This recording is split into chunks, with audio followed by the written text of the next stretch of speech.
Scalp Treatment is a Walter Lantz Woody Woodpecker cartoon from 1952. It's written and directed by Walter Lantz, and we have a voice cast including Mel Blanc, Dick Nelson, and Grace Stafford. And I don't know how I feel about this. It's kind of a cartoon of two halves. The first half was actually not that bad. The second half was very slow, very boring, didn't really like it, but the animation throughout is pretty good. And this one is about, well, Woody Woodpecker and a character called Buzz Buzzard, who I'm not familiar with. I am relatively new to Woody Woodpecker, so I don't know how frequently the character features, but I quite liked him in this.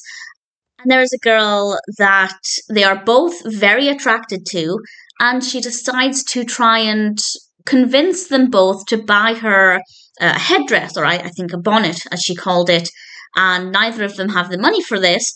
So Buzz Buzzard decides that he's going to try and take Woody Woodpecker's feathers to make one. And that's basically the bulk of the second half of the cartoon. And honestly, the second half I found to be really boring. I just didn't think anything interesting happened. The direction it took, for me, wasn't fascinating, but the animation quality continued to be quite appealing. So that part of it, I certainly didn't mind.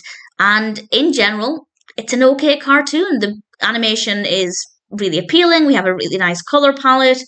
We have some really, really creative moments. For example, this is a teeny tiny spoiler for something that's entertaining, but Buzz Buzzard and Woody Woodpecker point out that they must be suckers, and then they transform into little lollipops very briefly. And there are a few other creative bits throughout this that I thought were not too bad. So it's okay. I didn't completely love it, but there were some good moments. If you're a Woody Woodpecker fan, and you haven't seen Scalp Treatment, I'd say it's worth a watch. I don't know if I'd ever watch it again, but as a one-time watch, Scalp Treatment, I guess, wasn't too bad.